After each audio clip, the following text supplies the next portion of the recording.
I moved to Boise, Idaho in late September, thinking it would be a fresh start. A quiet place. Normal. Safe. My name is Sarah, and I'm not sure I believe in coincidences anymore. The apartment was perfect, or at least, that's what I told myself. Third floor, corner unit, big windows that let in all that golden autumn light. The landlord was this older guy, soft-spoken, gave me the keys without much fuss, said the last tenant left in a hurry, didn't take their security deposit or anything, just vanished one weekend. I should have asked more questions, but I didn't, because I was desperate to leave my old life behind, and this place, this boring, forgettable little apartment in a boring, forgettable part of Boise, it felt like exactly what I needed. The first week was fine, normal. I unpacked my boxes, set up my bed, arranged my books on the shelf by the window.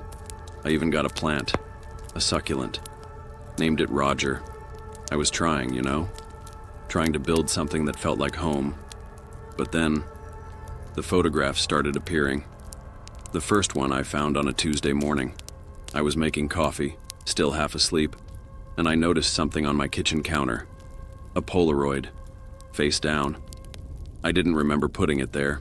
I picked it up and it was me, standing in my living room, facing the window, my back to the camera. I was wearing the same pajamas I'd worn the night before. My hands started shaking. I looked around the apartment. Every door was locked, every window was shut. I lived alone. There was no one else here. I told myself it was a mistake. Maybe it had been in one of my moving boxes. Maybe I'd taken it myself and forgotten. Maybe I was just stressed and tired and my brain was playing tricks on me. I threw it away.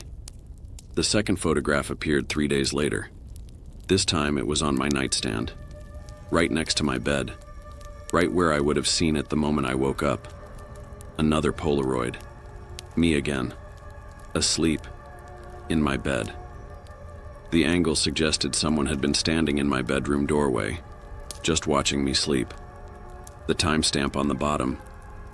It was from the night before. I didn't throw this one away. I couldn't move. I just sat there on the edge of my bed, staring at this impossible thing in my hands, trying to understand how. How could someone have been in my apartment, in my bedroom, taking pictures of me while I slept without waking me up? I called the police. They came. 2 officers, both polite but clearly skeptical. They walked through my apartment, checked the locks, examined the windows. Everything was secure. No signs of forced entry. No fingerprints on the photographs except mine. One of them suggested I install a camera. The other one asked if I'd been drinking. They left. I installed 3 cameras that same day. One in the living room, one in the hallway, one pointed at my bedroom door. I checked the lock 17 times before I went to bed that night. I barely slept. The next morning, there was another photograph. On my bathroom mirror, me, showering. The glass fogged up, but you could see my silhouette clearly through the curtain, taken from inside the bathroom. While I was in there, I checked the camera footage immediately, my hands trembling so badly I could barely hold my phone. I scrubbed through the entire night. Nothing. No one entered my apartment. No movement in the hallways. The cameras showed me going to bed, waking up, walking to the bathroom. But no one else. No one. I stopped sleeping. I couldn't. Every time I closed my eyes, I felt it. That awareness. That horrible, creeping certainty that someone was watching me. That they'd been watching me this whole time. That they were in my space, in my home, in the most intimate moments of my life. And I couldn't see them. The photographs kept coming. One every few days. Me cooking dinner. Me sitting on my couch. Me standing at my window, looking out at the street below. Me crying in my bedroom at 3 in the morning. Each one taken from a different angle. Each one impossible. I called the landlord, demanded to know about the previous tenant. He was quiet for a long time, and then he said something that made my blood run cold. She said the same things you're saying. I moved out the next day, Stayed with a friend across town. Didn't tell her why. Just said I needed a break, needed to clear my head. I left everything behind, my furniture, my clothes, Roger the succulent. I just ran. For 2 weeks, nothing happened. No photographs, no feeling of being watched. I started to breathe again. Started to think maybe it was the apartment, something about that specific space. And now that I was gone, then I found one in my purse. I was at a coffee shop reaching for my wallet, and there it was, tucked between my credit cards. A Polaroid. Me, sleeping on my friend's couch, taken the night before. The angle suggested someone had been standing right next to me, inches away from my face, while I slept. I ran to the bathroom and threw up, because I finally understood. It wasn't the apartment. It was never the apartment. It was me. Someone, something, was following me. Had been following me this entire time. And it didn't matter where I went or how many locks I checked or how many cameras I installed. They were always there. Always watching. Always close enough to touch me.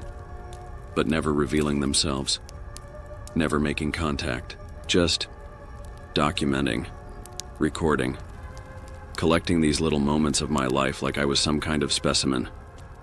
I'm staying with my parents now. Drove 14 hours straight, didn't stop, didn't sleep.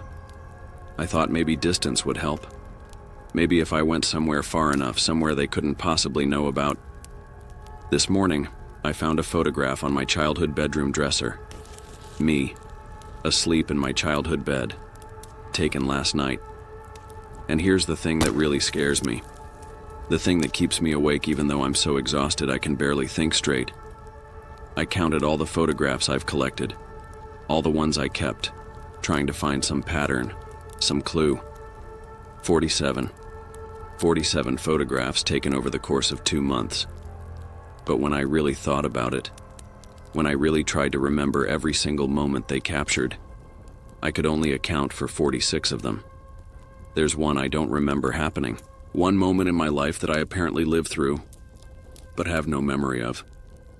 And I keep wondering, what was I doing in that missing photograph?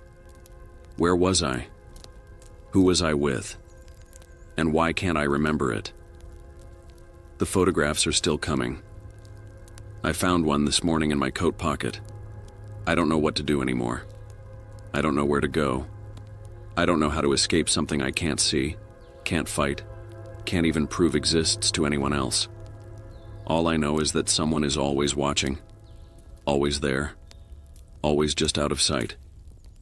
And I'm starting to think, maybe they're not trying to scare me. Maybe they're trying to show me something. Something about myself that I'm not ready to see.